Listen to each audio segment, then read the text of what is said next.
所以刚刚为什么我就是说，好好整理家里，那跟金钱关系是什么？我刚刚其实一路讲，是不是都是你金钱的耗损，对吧？所以其实如果你没有整理好，你家就是会慢性变穷。那到底要怎么做？我不买系统柜，也不买收纳柜。好，那我该怎么整理好自己的空间，还有自己跟钱的关系？那要怎么开始才对？因为我的起手式也是买柜子，没错，所以应该要怎么做啊？我先讲一下，就是大家就会想说我要把东西整理好，但其实请大家先理解一件事情，就是整理它本身它的本质是库存的管理。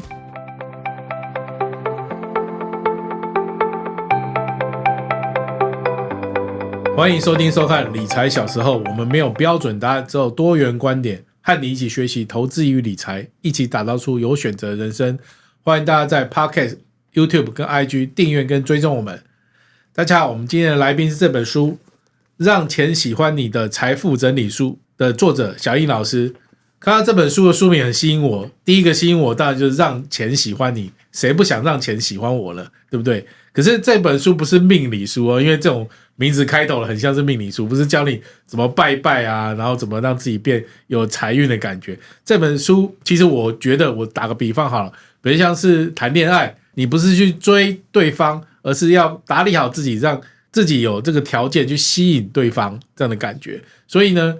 对钱也是一样，就是把自己打理好，那把自己整理好，让自己能够有吸引钱的力量，这样的。我看的心得是这样，那我会觉得其实是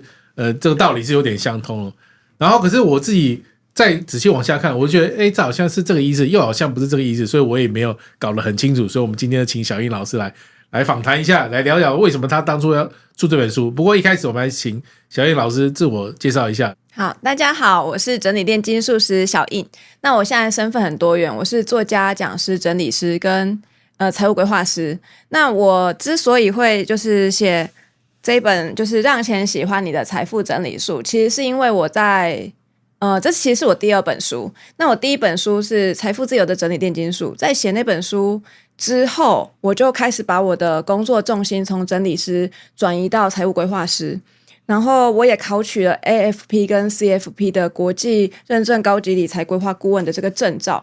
那在这段时间我就发现啊，就是不管是你的年薪是可能几十万或者是几千万的高资产客户，然后这些人他其实都还是存在着理财的盲点，还有就是不知道的这些知识，还有一些金钱的焦虑。我就连几千万的人都有焦虑，所以我希望可以透过就是这本书，然后分享我自己的个人的经历，还有我的专业，以及我在财务规划现场中我看到这些现象。那我希望可以透过这本书帮大家打好理财的基础，然后从检视内在的这个金钱脚本到打造外在的财务系统，然后让大家可以展开一场就是深层的财务探索，然后让大家可以就是被钱喜欢这样子。OK， 我注意到老师刚刚自我介绍的时候有一个 title 叫做整理炼金术师，我在想说老师想请问老师为什么有这个 title， 就是什么是整理炼金术师，这个名字感觉很动漫对，然后感觉上后面要加个咒语之类，到底什么是整理炼金术师啊？就是其实呢，如果你刚刚讲到动漫，对，就是其实我很喜欢《钢之炼金术师》这部漫画。对，然后这个漫画它其实里面有提到一句话，就是你如果想要得到什么，那你就必须付出同等的代价，就是一个等价交换的法则。那其实那时候我在一边整理我的东西的时候，我一边开始就翻到这部漫画，我就开始在回顾。OK， 对，然后我就发现到哇，就是其实整理跟理财跟等价交换其实是共通的。什么意思呢？比如说理财，它其实就是金钱的等价交换，就是你牺牲你现在当下的这些消费，你去换取未来的财富嘛。然后那整理呢？整理就是空间跟时间的等价交换，就是你在舍弃你不要的这些东西，然后你换取的是清爽的空间，还有你的时间的这些专注力。所以它的核心，我觉得都是在选择跟取舍，然后为你自己的选择就是承担这个后果。那所以我就在想说，如果假设我是这部漫画的人物的话，因为里面有钢之炼金术师、燕之炼金术师。那我的话应该就是整理炼金术师，就可以变成里面的角色了。对，然后再来就是整理炼金，其实也跟我的专业有关，因为我自己本身就是透过就是教大家透过卖二手来断舍离。那就是从整理变出黄金嘛，对吧？所以也有这样子的寓意在。然后你在书中有提到，其实老师有个身份很特别，就是整理师嘛，对不对？对。然后我看到书里面有一段，我觉得很有感觉，就是比如说家中越乱，就越容易有隐藏的财务漏洞。然后还有一句话我很震惊，我一定要念一下，就是家乱到让人无法安心待着，只好花钱去咖啡厅、图书馆、旅游，因为那里干净无杂物。讽刺的是，那清爽的地方其实是你用钱买来的，家里的杂物也是用钱堆来的。我在这段停了蛮久，我说，对，好像是这样，我好像也就是这样子。所以老师可不可以分享，就是说这个感想是怎么来的？为什么你会觉得这样其实是钱跟整理之间的关系会是什么？ OK， 好，这个其实也是我自己本身人生的经验，跟我去到府整理的时候看到客户发生的现象，就是我们通常会因为觉得我们拥有不够多，然后脑波弱，我们就会开始冲动购物嘛。那冲动购物之后，你的家就会开始慢慢的东西越来越多。那当物品就是超过你的空间可以容纳的量，本来都收在柜子里，然后跟抽屉里慢慢的蔓延出来的时候，你会开始找不到东西，所以你等于花时间找东西，然后找不到，你又要再花钱重买，甚至你可能会就是忘记有这个东西，就放到过期或是坏掉，对吧？好，然后再来就是说，那这些当你空间放到很混乱，就是连桌面、地面都是东西的时候，其实也会吸引一些小动物来进驻，比如说什么蟑螂、老鼠，你叫它小动物，对，恶心的小动物就是蟑螂、老鼠跟蜈蚣，我有看过蜈蚣然后这些动物呢，它就是会来啃食你的物品嘛，所以你的东西坏掉，你可能又要重买，以外，你可能就是你本来想要卖掉也没办法卖了就是你会越来越不想待在家里面，因为家里非常混乱，所以你会一直往外跑出去，然后旅游啊，然后咖啡店啊，然后图书馆这些，当你一直往外跑，是不是你的支出就会增加？因为你要消费嘛。然后再来就是说，因为家里非常的混乱，所以呢，在里面住的人其实心情也不会太好。我以前就是这样的，就是我跟我爸每天都在吵架，为什么？因为我们家东西压迫感非常的重所以你会心情没有好到哪里去。那这样子的情绪，你其实不是只有在家里会发生，你会把这样子很糟糕的情绪带到你的职场所以你在职场上你也没办法心平气和的状况之下，你就可能会就是跟同事吵架什么对，那你的收入就会受到影响。这时候大家可能会觉得，好，那我的人生好像就是东西真的太多了，我需要去整理。大家会先做的第一步，通常不是丢东西，大家会想说，我可能是不会整理，不会收纳，赶快买一个大的柜子，把它统统塞进去。对，好，或是收纳盒把它塞进去。对，所以我们会先去买这些东西。对，可是你买了之后，先买东西，先买东西来解决然后你把这些东西都塞进去之后，你可能又找不到了，或是又更乱了因为太多柜子了。对，那怎么办呢？然后你就想说，那可能根本的原因是因为我家太小了只好再买房子。对，再买房子或是搬到更大的房子去，那是不是你的房租跟房贷又增加了对吧？然后再来就是你要搬到新房子，是不是需要一些搬家费你就把80%这些没有用到的东西，然后又花钱把它搬到新家去然后甚至呢，假设你有过往的经验，你发现说空间不够，东西就会就是会混乱，所以你可能要做系统柜你就做好做满，从地板到天花板这样的系统柜对，然后把东西都放满之后，你就发现还有位置不如再买一点东西吧。对啊，不然不是这些系统柜就是白费了对，哇，好可怕的循环对，所以你就一直买一直买一直买是，所以刚刚为什么我就是说好好整理家里，那跟金钱关系是什么？我刚刚其实一路讲是不是都是你金钱的耗损对吧所以其实如果你没有整理好，你家就是会慢性变穷那到底要怎么做？我不买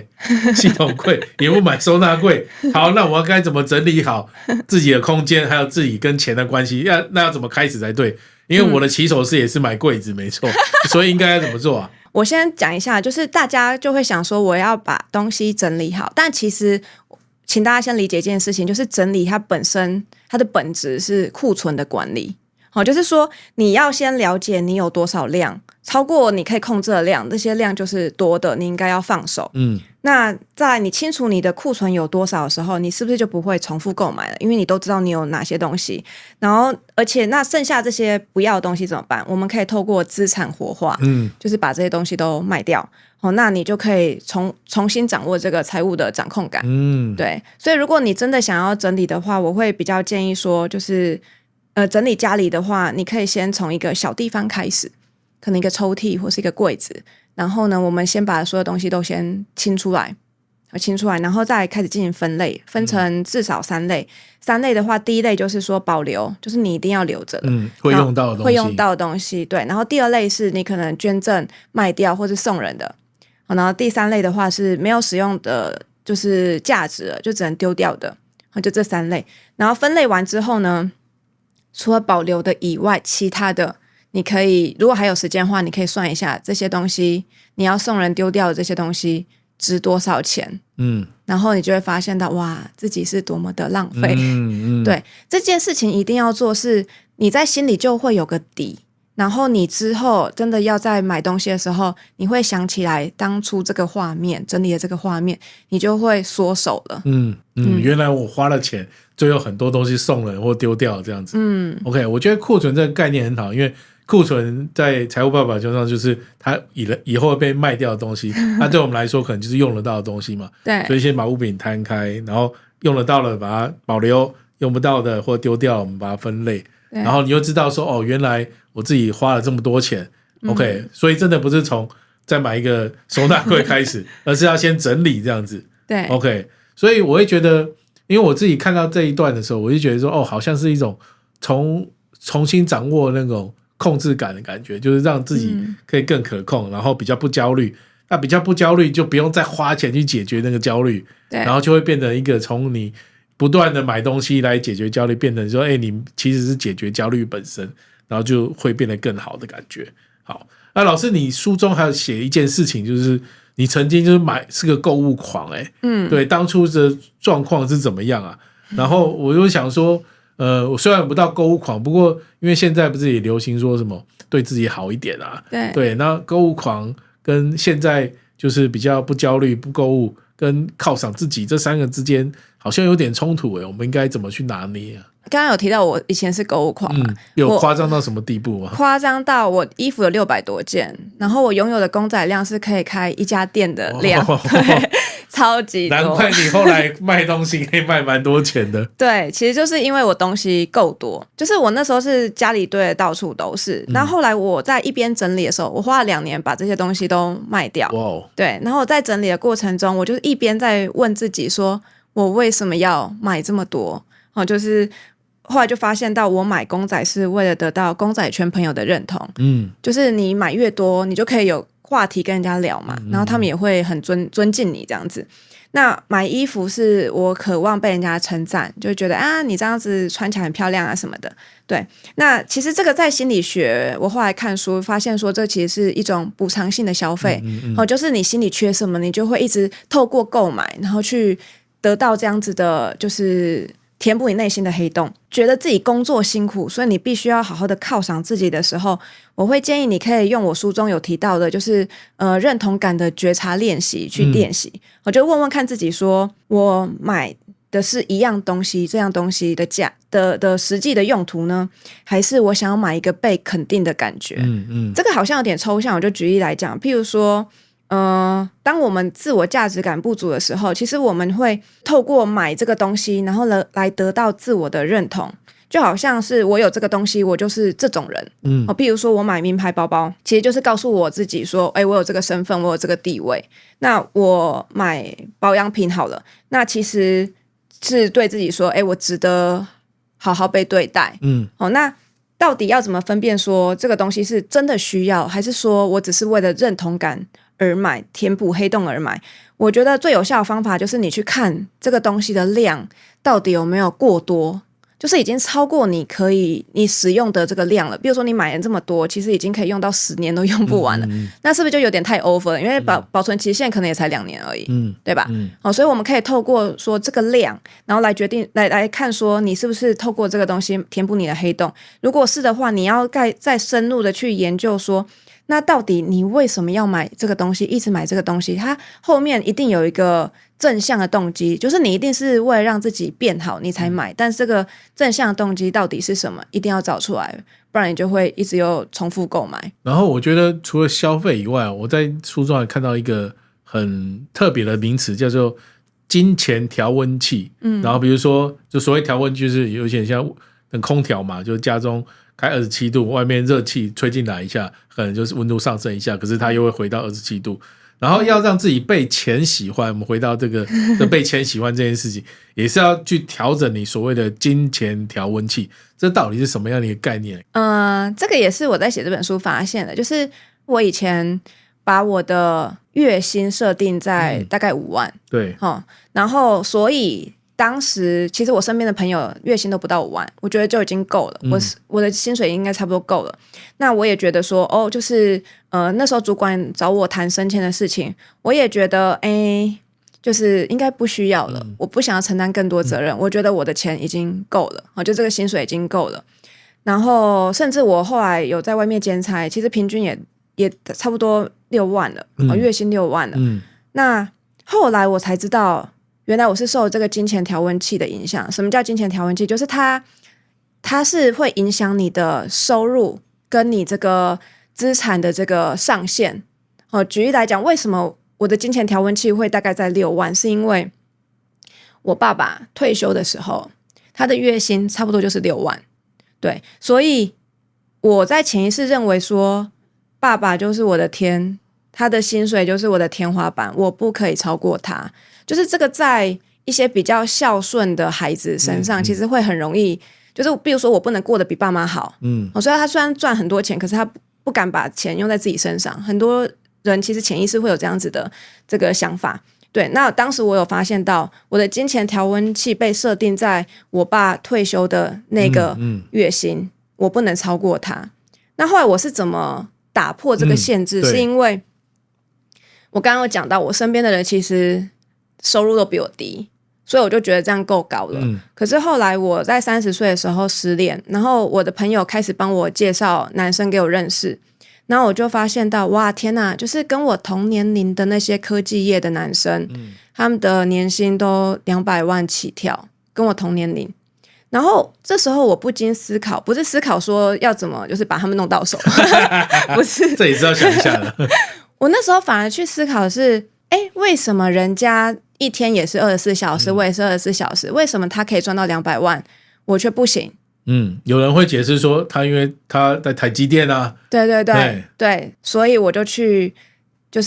市面上找有没有素人可以学写程式的课，我真的去找了，确实就是蛮直接的，会想要这件事，对，我也要进去当台积电工程师之类的。对，然后我去研究的时候就发现，天啊，这不是我喜欢的事情，因为我对数理本来就很不擅长，然后对那种就是模糊的东西我也不太擅长，所以我就转念又在想说，那既然我这个产业不行，是不是其他产业可以？因为比如说像医师，他也是高薪的产业啊，对不对？所以我在想，可能有其他产业我可以发挥的地方，而不只是工程师。对，所以我就那几年一直在思考说，我要怎样可以年薪200万。所以不知不觉我的那个金钱调温器就像冷气一样，我就把它往上调了，从月薪6万调到年薪200万。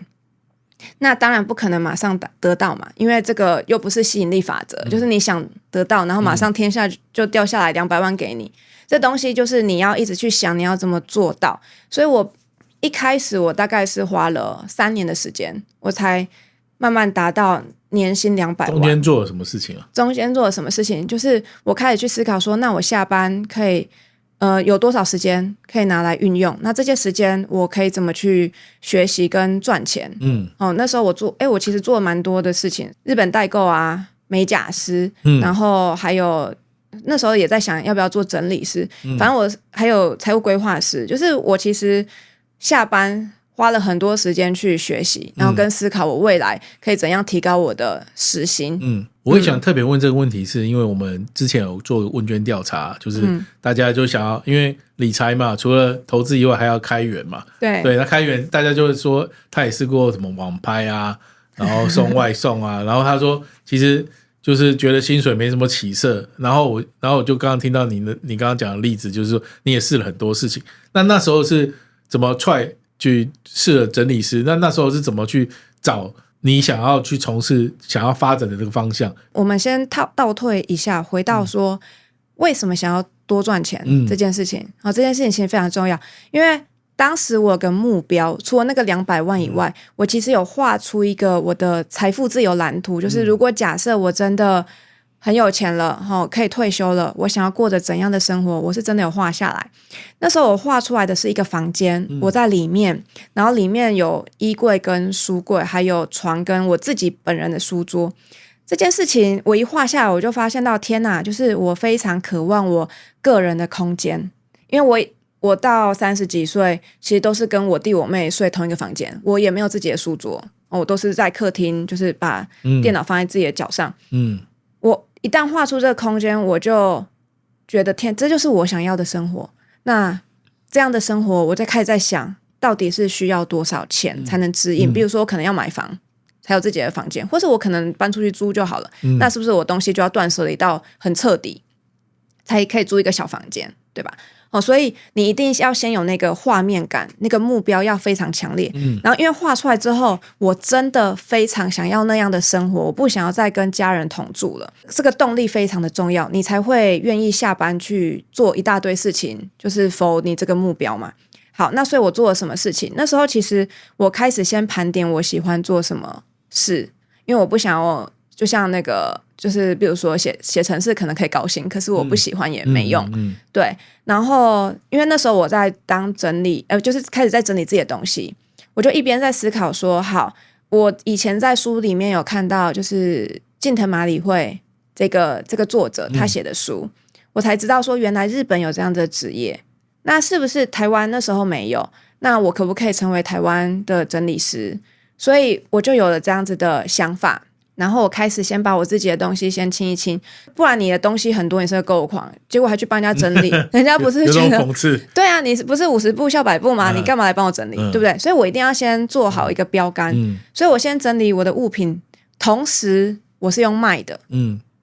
就是我不想要直接丢掉，因为虽然这样比较快，可是我想要走的是另外一条路，因为近藤麻里惠他可能是叫人家丢掉什么的，对，这样比较快。可是如果我跟他走不一样的路，我是不是就有独特的特色？了解。那人家如果真的要透过卖的话，他就只能来找我。所以我在从中我也开始在思考说，我要找出跟别人不一样的利基点。对，那这件事情其实帮助我很大，因为台湾现在全台湾第一个也是唯一一个的，就是教人家怎么卖二手的整理师，只有我。对，所以我的学生就还蛮多的，这样的需求其实蛮大的。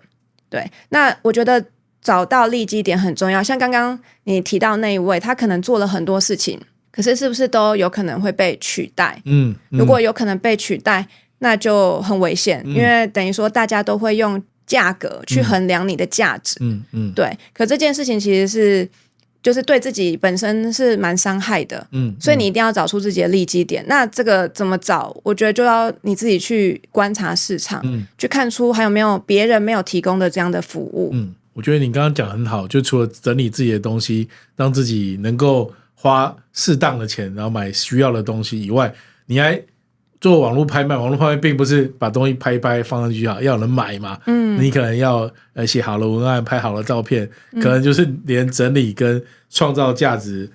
创业赚钱3个都把它合在一起。而且我觉得这个蛮酷的原因就是说，其实这个方法交给别人，你卖的东西跟我卖的东西其实是不一样。而且如果你当初买这个东西是因为你喜欢它，所以你了解它，你知道好在哪里，那只是你暂时用不到，或者你买太多了，所以你可以好好的介绍它，所以它其实还蛮一连贯的。真的，因为我之前就是在卖二手的时候，我有去那种玩具市集摆摊，公仔对，然后的确，因为当时你是因为爱然后买这些东西，